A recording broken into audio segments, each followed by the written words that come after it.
Chers internautes, bonjour. Nous sommes aujourd'hui en compagnie de Bleuette Duo. Bonjour Bleuette. Bonjour Raphaël. Alors merci de répondre à cette interview pour parler de votre nouveau livre Histoire secrète des civilisations, la genèse de l'humanité, sorti aux éditions... d'édition. Voilà, parce que je n'ai pas voulu d'éditeur. Voilà, j'ai fait vraiment. Il y a plusieurs grosses maisons d'édition qui m'ont demandé, mais j'ai refusé jusqu'à présent parce que je ne veux pas rétrocéder mes droits et que je veux me débrouiller par moi-même. Comme ça, au moins, on me laissera licence de dire ce que j'ai envie de dire. Voilà. Très bien. Donc oui, c'est pour ça que je cherchais l'éditeur sur le livre et aucun n'est mentionné parce que c'est en auto-édition. Effectivement, parce que le milieu de l'édition, c'est très compliqué, que ce soit dans la musique ou dans l'écriture. Souvent, l'éditeur se fait de grosses marges et a surtout un grand pouvoir. Il n'y a pas que ça. C'est-à-dire que bon, on est quand même. J'étais limitée déjà sur le nombre de pages, sur le choix de ce que j'avais à dire. Donc je n'étais pas libre complètement de dire ce que j'avais vraiment envie de dire. Et puis effectivement, donc au niveau de la marge, on a le droit à 10-12% sur le. Alors que là, bon. Mais moi, c'est pas une question d'argent. C'est plus une question de liberté d'action, de faire ce que j'ai envie de faire. Voilà. Donc moi, c'est vraiment une question de liberté. Très bien. Alors on en vient au sujet du livre. Donc effectivement, c'est un livre sur l'histoire de l'humanité, sur sa genèse, parce qu'effectivement, on a tous en tête les deux grandes théories qui s'opposent, plus ou moins, parfois, qui sont la théorie de Darwin, l'homme serait né de l'évolution des espèces humaines sur Terre, et l'autre grande théorie, qui est peut-être plus ancienne, c'est celle d'une intervention divine. Divine, hein, c'est comme ça que c'est présenté dans la plupart des religions, les trois religions du livre. Voilà. Donc, est-ce que vous pouvez nous présenter cette thèse originale que vous présentez, que vous développez dans votre livre et que vous avez commencé à aborder dans vos précédents ouvrages? Alors, moi, je ne rejette pas totalement le darwinisme, parce que moi, je me dis qu'effectivement, il y a quand même une évolution naturelle. Ça, c'est certain. Je veux dire, on continue d'évoluer de toute façon. Donc, on ne peut pas la rejeter complètement. Mais je pense que l'homme n'est pas le fruit d'un simple hasard d'évolution. Je pense que c'est plus compliqué que ça. On a maintenant pas mal de preuves. Et si mon préfacier, c'est le docteur Pietro Buffa, donc qui est docteur en biologie moléculaire, hein, je pense que ce n'est pas sans raison, parce que c'est un généticien et que par deux voies différentes, lui par la génétique, moi par la paléontologie et l'archéologie, nous sommes arrivés à la même conclusion, c'est-à-dire que l'homme est très certainement un OGM, c'est-à-dire un organisme génétiquement modifié. Donc si on est arrivé à la même conclusion par deux voies complètement parallèles, je pense que là on n'est plus dans un hasard. Hein. Donc il y a vraiment quelque chose qui m'a interpellée. Déjà ça fait déjà un bon moment que tout ça tournait un petit peu dans ma tête et j'avais commencé par le dire plus ou moins de façon soft à travers certains romans. Et puis j'ai sorti un autre essai qui s'appelait De Göbekli Tepe à Sumer et qui est épuisé à l'heure actuelle parce que justement j'ai eu un problème avec mon éditeur, comme par hasard. Et du coup j'ai dit, allez maintenant je me lance. J'ai écrit donc ce premier essai. Donc, qui s'appelle l'émergence de l'homme, hein, c'est la jeunesse de l'humanité, c'est la première partie, l'émergence de l'homme. Donc là, on a vraiment l'homme dans tout. Qu'est-ce qui fait qu'on est complètement différent du reste des autres espèces? Et la deuxième partie s'appellera les dieux civilisateurs, parce que je dis que l'homme est un OGM, c'est-à-dire qu'il a été génétiquement modifié, mais par qui? Et donc la deuxième partie, on va vraiment aller vers la science, là. Vraiment, c'est une démarche complètement scientifique. Hein. C'est-à-dire, il y a la génétique, il y a vraiment toute l'archéologie. Je m'appuie sur l'iconographie du croissant fertile, sur le temple de Göbekli Tepe. On en parlera un petit peu tout à l'heure. Voilà, donc voilà pour parler en gros de l'ensemble du livre. D'accord. Alors le livre est sorti il y a un mois environ et il est en train d'être adapté en film. Donc le film devrait sortir d'ici la fin de l'année. Alors ma question, c'est pour revenir à la thèse, c'est sans vouloir spoiler votre livre, qui est intervenu? Alors, qui est intervenu? Ça, c'est la grande question. Mais moi, je m'appuie donc sur les textes fondateurs. Les grands textes fondateurs de ce qu'on appelle un peu la mythologie. Mais dans la mythologie, il n'y a jamais d'histoire, enfin jamais de fumée sans feu. Donc je m'appuie vraiment sur ces textes, les textes mésopotamiens essentiellement, les récits, les épopées, les mythes, les légendes, l'histoire en général. Je m'appuie aussi sur la Bible et sur beaucoup d'autres, on va dire, textes fondateurs égyptiens, australiens, etc. Hein. Donc même l'Amérique du Sud, enfin, etc. Je m'appuie sur différents textes et je me rends compte d'une chose, c'est que tous parlent d'une civilisation venue des étoiles. Même la Bible parle des Néphilim, c'est-à-dire ceux qui sont tombés sur Terre, très certainement. On a toujours la sensation que ce sont des géants, que ceux qui sont venus d'une autre planète. Voilà, donc je m'appuie là-dessus pour dire qu'il y a forte chance que nous ayons été visités par une civilisation très certainement extraterrestre à un moment donné de notre histoire. Et donc voilà, partant de là, j'essaye d'étayer cette thèse à travers tout un tas de choses, à travers donc les mythes, à travers les récits, mais aussi à travers les découvertes archéologiques, paléontologiques. Et enfin, dans la deuxième partie de mon essai, je vais parler aussi de tout ce qui est génétique, c'est-à-dire en m'appuyant notamment aussi sur quelques travaux du docteur Pietro Buffa, qui a donc préfacé mon livre.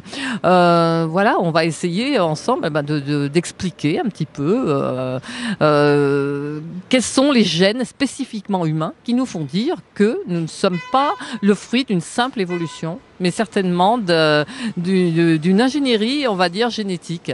Voilà. Donc, pour reformuler un peu ce que vous venez de dire, je souligne que vous ne niez pas l'évolution des espèces sur Terre, mais que vous pensez qu'en plus de cela, il y a eu une intervention à un moment donné, au moins une, voire peut-être plusieurs, d'une civilisation extraterrestre. Alors, je précise également, parce que vous avez parlé de la Bible et des Néphilim, il me semble que, vous me corrigez si je me trompe, que le premier nom de Dieu mentionné dans la Bible, dans la Torah, c'est Elohim, qui est le pluriel de Eloah, qui veut dire celui qui vient d'en haut. Donc le pluriel, ça voudrait dire ceux qui viennent d'en haut. C'est le premier nom de... Oui, effectivement, quand on parle dans la Genèse, il est parlé des Elohim, justement. Elohim, c'est le nom du Dieu, mais c'est un pluriel. Ce n'est pas un pluriel de majesté, c'est vraiment le nom pluriel qui veut dire les dieux. Et justement, donc, j'en parle assez longuement pour dire que, à un moment donné, ces Elohim, ces dieux, ces entités qui sont là, s'adressent à d'autres entités. On ne sait pas très bien qui, puisque dans la Bible, c'est pas mentionné. Et dit, voilà, l'homme est devenu comme nous, il a ouvert les yeux, il est devenu comme nous, il s'en ulcère. Donc Elohim va punir l'homme en le chassant du jardin d'Éden. Hein. Donc il va chasser Adam et Ève, c'est à ce moment-là. Et on se rend compte surtout que ces dieux sont jaloux de leurs prérogatives et qui vont vraiment chasser l'homme de l'Éden, c'est-à-dire Éden, ça veut dire la plaine. En sumérien, hein, ça veut dire la plaine. Et on se rend compte que ces dieux, quand ils ont fait l'homme, quand ils ont vu que les hommes ont fini par devenir trop nombreux, qu'ils ont fini par devenir presque menaçants pour ces dieux, on va le voir même après, hein, ils l'ont chassé, ils ont eu peur de l'homme parce que l'homme devenait trop nombreux. Ils devenaient trop nombreux, tous ces hommes sur Terre. Et on se rend compte quand même vers la fin, quand on lit par exemple le livre d'Enoch, par exemple, on se rend compte qu'il y a eu des guerres, une guerre fratricide, et à ce moment-là, tous ces dieux qui faisaient partie de la branche des Réphaïm, c'est-à-dire ces géants qui étaient encore sur Terre, vont s'éteindre à travers ces guerres-là, parce que les hommes leur faisaient une guerre sans merci, et voilà, donc ils ont certainement disparu à cause de ça, à cause de ces fameuses guerres. Donc il y a peut-être d'autres raisons, mais je pense que ces dieux civilisateurs, ceux qui sont venus, qui sont un peu nos géniteurs, ont fini par être décimés par la race humaine. Bon, c'est une des possibilités en tout cas. C'est une possibilité, parmi tant d'autres. Il y a eu probablement également des guerres intestines entre ces dieux civilisateurs. Ils n'étaient peut-être pas tous d'accord entre eux. Non, effectivement, dans les textes en tout cas, pas moi qui le dis, hein, ce sont dans les textes, c'est vrai qu'on a vraiment une guerre fratricide entre le dieu Enlil et son demi-frère, le dieu Enki. Voilà, ce sont les Sumériens qui le disent. Et on a déjà une guerre un peu intestine, une guerre larvée déjà entre ces deux frères, celui qui va concevoir l'homme et celui qui veut l'anéantir. Hein. C'est celui qui va provoquer le déluge, par exemple, parce que le déluge, on le voit dans la Bible, mais on le voit dans les textes sumériens. Le déluge, c'est vraiment un mythe très très très ancien. Donc la Bible n'a fait que transposer ce mythe pour mettre dans l'Ancien Testament. Mais ce mythe est très très ancien. Donc on a ce dieu Enlil qui veut détruire l'espèce humaine, et on a le dieu Enki, lui, qui l'a créée et qui veut la protéger. Donc on a déjà au départ une convergence, une divergence d'opinion entre ces deux frères. Pas une convergence, une divergence, oui.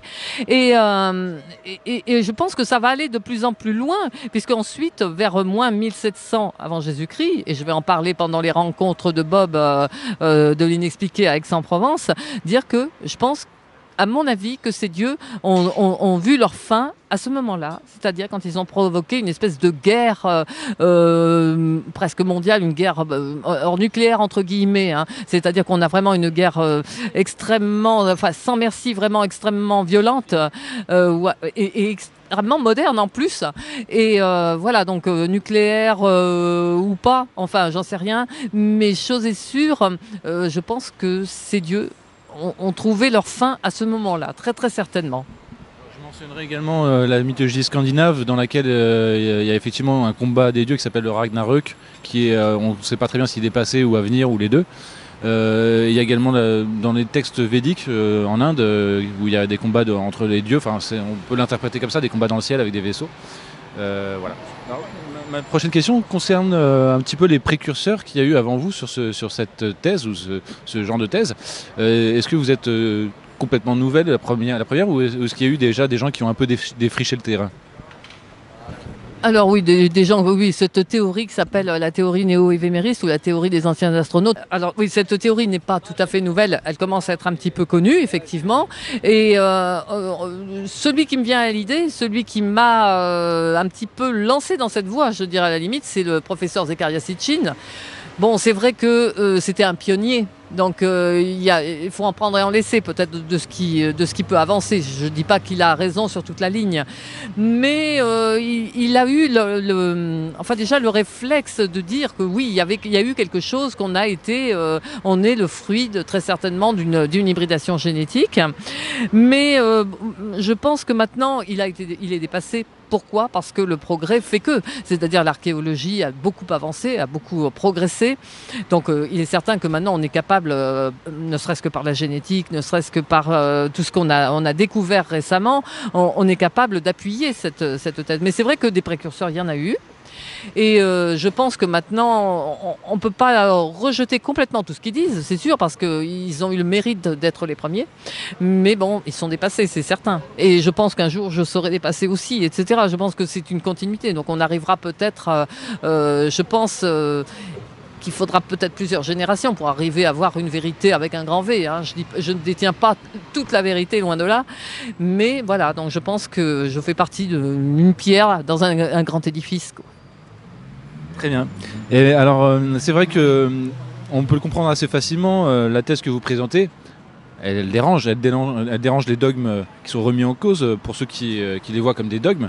Je parle des dogmes religieux d'un côté, par rapport à la création de l'homme, et des dogmes scientifiques de l'autre, où effectivement il y a une théorie de Darwin qui est aussi très établie dans les universités, et qu'il est très difficile de remettre en cause, ou même sans la remettre en cause, de lui donner, comme vous le faites, un élément complémentaire finalement. Oui, tout à fait. Alors ça, c'est vraiment le gros problème, c'est que effectivement, on ne va pas rejeter. Il y a de très bons paléontologues, de très bons archéologues. Il y en a qui sont très très ouverts, mais dans l'ensemble, c'est pas du tout évident de revenir presque un petit peu en arrière. Bon, ma question, du coup, je vais la compléter. Où est-ce que le rejet et le refus de votre thèse est le plus fort, du côté scientifique ou du côté religieux ? Les deux. Oui, ouais, voilà, les deux. C'est pas du tout facile. Mais de plus en plus, je dirais surtout dans le côté scientifique, bon, le côté religieux, c'est vrai que je rejette pas complètement non plus un Dieu. Hein. Pour moi, un Dieu peut être, sans être vraiment le Dieu qu'on imagine dans la Bible, un peu paternel, qui s'occupe de... On peut avoir un Dieu qui soit une énergie pure, ça n'empêche pas. Je veux dire, ça c'est autre chose. Mais le côté scientifique, c'est difficile. Ouais, alors là, c'est difficile parce que c'est vrai que la première chose, on va me traiter de pseudo-scientifique. Voilà, c'est un petit peu facile. Mais ce que je veux dire, par exemple, j'en parlais ce matin dans une autre interview. Il est un fait, par exemple, je vais prendre le cas de Yves Coppens, qui est un très grand paléontologue, hein, le découvreur de Lucie, que tout le monde connaît. Il est un fait, par exemple, il appuie une théorie qu'on appelle la théorie de l'adaptation au milieu, qu'on appelle l'Isaac Story. Bon, on sait qu'on est issu d'un groupe primate primitif, et donc ce groupe primate se serait divisé en deux branches à cause de la faille du rift qui a séparé l'Afrique en deux. Donc ceux qui sont restés dans les arbres du côté de la jungle sont restés arboricoles, donc ils ont donné naissance un petit peu aux singes. Et ce groupe qui serait parti dans la savane, pour se redresser au-dessus des airs pour voir arriver les prédateurs, par exemple, auraient libéré leurs mains, ils se seraient redressés, ils seraient devenus bipèdes, donc ils se sont mis en position debout. Et ce groupe seraient donc devenus les êtres humains qui vont donner naissance ensuite au genre Homo, Homo habilis, Erectus, etc. Donc cette théorie exprime que l'homme est devenu bipède à ce moment-là. Le problème, c'est qu'on a retrouvé, il n'y a pas très longtemps, en 1995, un fossile qui date de 4 millions d'années, et il s'appelle Littlefoot. Il est complet à 95% et il est plus ancien que Lucie. Donc on l'a retrouvé en Afrique du Sud. Il est complètement arboricole, il n'a aucun signe d'adaptation à la savane et pourtant il est déjà redressé, il est déjà bipède. Donc la théorie d'Yves Coppens, c'est-à-dire la théorie de l'adaptation au milieu, ne tient plus, puisqu'il n'a pas il est nullement adapté à la savane, il est arboricole et il est pourtant redressé. Donc il faut chercher la source de notre bipédie, c'est-à-dire notre redressement, n'est pas liée à cette théorie qui est soi-disant admise, mais qui est fausse, qui n'est plus défendable. Donc il faut aller la chercher ailleurs, se dire il s'est passé autre chose. Il y a moins 6 millions, moins 5 millions d'années, l'homme s'est redressé, mais ce n'est pas la raison principale. Il y a autre chose qui a fait que nous nous sommes redressés. Alors, sur une période plus proche de nous, alors je connaissais pas ce terme, c'est vous qui m'avez appris ce terme, peut-être que je l'avais entendu à l'école, le Natoufien, donc c'est une période, je crois, c'est 10-12 000 ans avant Jésus-Christ. Donc c'est vrai que toutes les périodes qui sont au-delà de, allez, on va dire 4-5 000 avant Jésus-Christ, c'est des milliers d'années, entre 12 000 et 4 000, qu'on ignore, on ignore complètement ce qu'était l'être humain, ce qu'il a fait au niveau civilisationnel, etc. Il y a une sorte de trou noir dans notre mémoire collective. Alors, grâce aux travaux auxquels vous avez participé sur Göbekli Tepe, la théorie qu'on a appris à l'école, comme quoi les premières civilisations humaines seraient nées en Mésopotamie en 5000 avant Jésus-Christ, c'est avec justement l'agriculture, les premiers villages, etc., etc.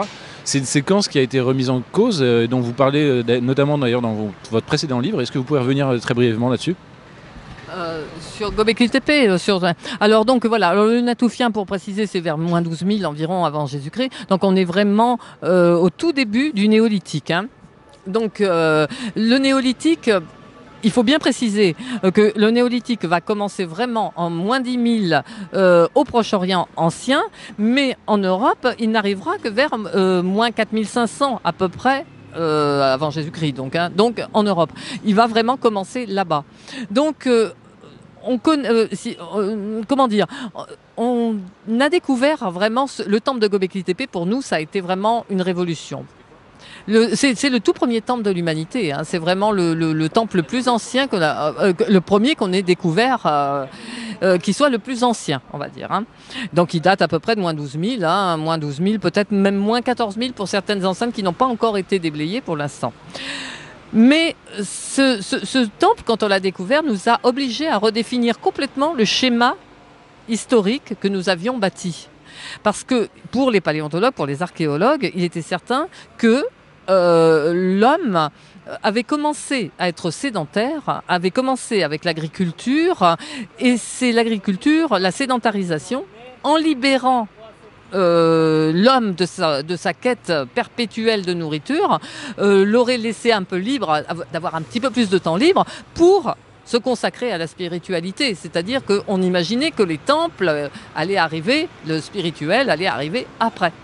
Et quand on a découvert le temple de Göbekli Tepe, justement, qui a moins 12 000 ans, qui est donc bien avant la sédentarisation déjà, par exemple,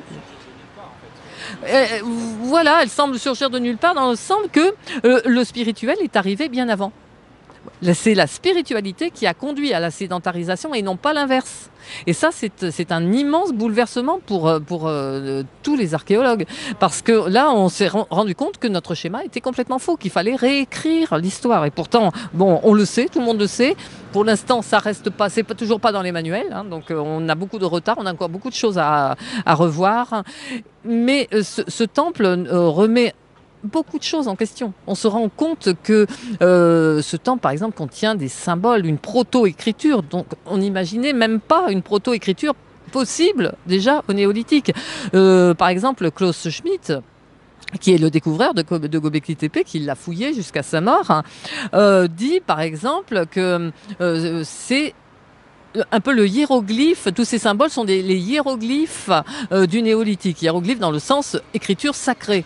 Donc on se rend compte qu'il y a une proto-écriture, qu'il y a des symboles, qu'il y a une intelligence quelque part et plein de choses à comprendre autour de Göbekli Tepe, mais tout ça, on ne l'imaginait pas du tout avant d'avoir découvert ce temple. C'est vraiment une immense découverte. On va parler maintenant du film assez brièvement, qui sort normalement à la fin de l'année. Oui, voilà. Alors donc, il y a bien sûr un film qui va être adapté de mon essai, qui s'appelle Le Tertre Sacré. Le Tertre Sacré, ben, évidemment, c'est la chambre de création, c'est Göbekli Tepe, c'est l'endroit pour les Sumériens, les dieux étaient venus s'installer sur Terre, ils étaient venus s'installer sur le mont Doukou, c'est-à-dire la montagne sacrée, le tertre sacré.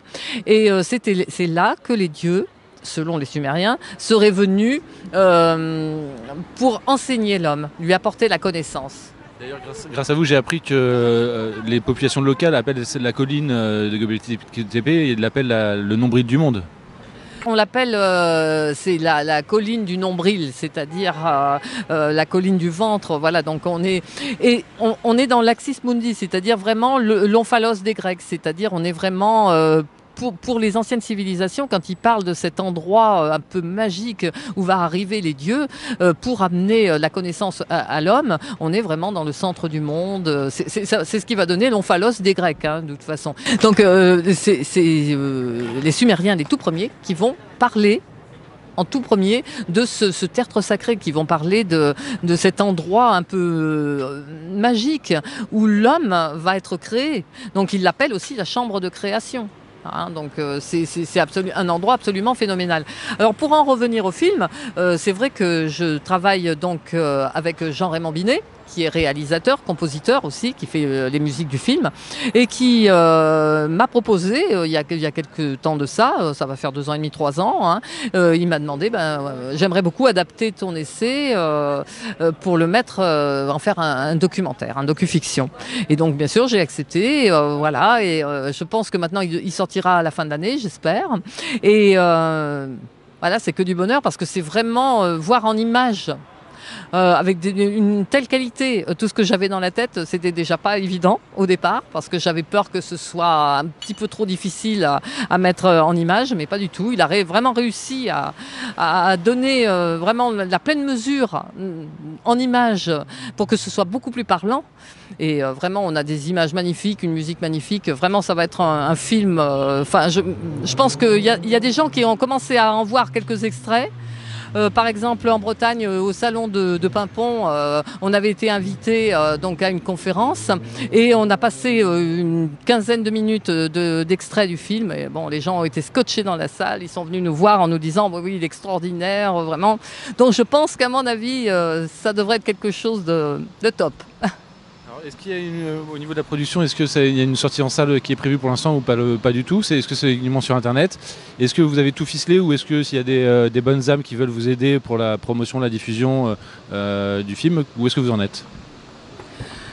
Alors, il est certain qu'il va sortir en DVD, ça c'est sûr, hein, ça c'est certain. Alors, on a déjà plusieurs cinémas qui se sont proposés, comme le Grand Méga CGR de Bordeaux, le Méga CGR de Montpellier, il y en a d'autres, des cinémas à thème qui s'intéressent beaucoup à ce que nous faisons. Et donc, voilà, il devra sortir déjà aussi dans plusieurs cinémas. Donc je pense qu'on donnera dans nos actus tous les endroits où ça se passera. On donnera des conférences, des débats sur le sujet. Bien sûr qu'il y aura un site pour pouvoir déjà parler un petit peu de tout ça. Il y aura bien sûr des conférences. De toute façon, moi l'année prochaine, au printemps 2018, je vais faire une tournée dans toute la France, dans toutes les plus grandes villes de France.